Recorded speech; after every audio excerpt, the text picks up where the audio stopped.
কেমন আছো তোমরা সবাই? আশা করি সবাই খুব ভালো আছো। টাইটেল আর থাম্বনেল দেখে বুঝতেই পারছো কি হতে চলেছে। তো আজ আমার বাড়িতে এনেছিল মাংস, দেশি মুরগির। তো আজকে বাড়িতে রান্না হবে মাংস। তো মা এখানে নিয়ে নিয়েছে মসলা, জিরা ভাজছে অলরেডি। মসলা টসলার জোগাড়যন্ত্রী হচ্ছে। তো মায়ের কাছে ৩টে আমি মাংসের টুকরা চেয়ে নিলাম। এখানে আমি প্রিহিট হতে দিয়েছি।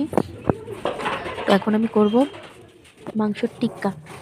অনেক কষ্টে আমি ৩ পিস নিয়েছি। তো এখানে মশলাপাতি সব জোগাড় করেছি। লবণ, হলুদ, সবকিছু মসলা রয়েছে। আর নিয়ে নিয়েছি একটু কাঁচা সরষের তেল।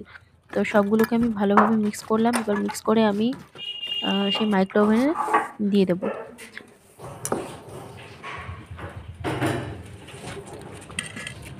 এখানে আমি সিকটাতে একটু গরম তেল নিয়ে নিয়েছিলাম। তো তোমাদেরকে আমি এখানে একটা কথা বলে রাখি, আমার মাইক্রো ওভেনটা কিন্তু ১০ মিনিটের প্রিহিট করা ছিল। এখন আমি এটা দিয়ে দেব সেখানে। ভালোভাবে মোটামুটি আমি মিনিটটা রেখেছি ২০ মিনিট। সময়টা ২০ মিনিটের মধ্যে আমি বয়েল হওয়া চাই। তো সেখানে আমি ১০ মিনিট মোটামুটি বয়েল হওয়ার পরে নিচে আমি দিয়ে দিয়েছিলাম, যেখানে সুন্দরভাবে ফ্রাই হয়ে গিয়েছিল।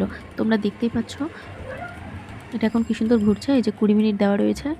আর আমি আপার অ্যান্ড লোয়ার শিকটা দুটোই আমি প্রিহিট করব। আর ১৮০ ডিগ্রি সেলসিয়াসে আমি রাখবো।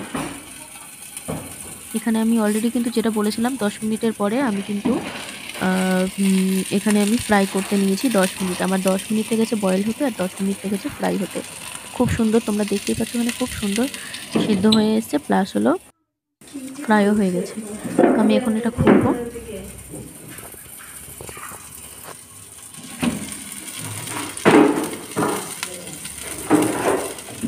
ফ্রাই হয়ে গেছে।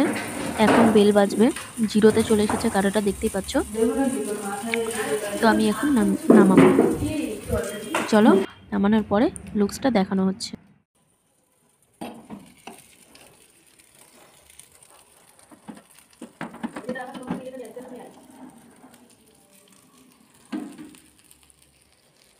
ট্যান্টাড়া! এই আমার মাংস রেডি। এখন যাবে এটা আমার পেটে।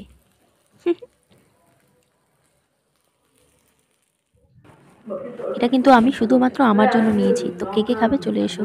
সবাই ভালো থেকো, সুস্থ থেকো। ধন্যবাদ।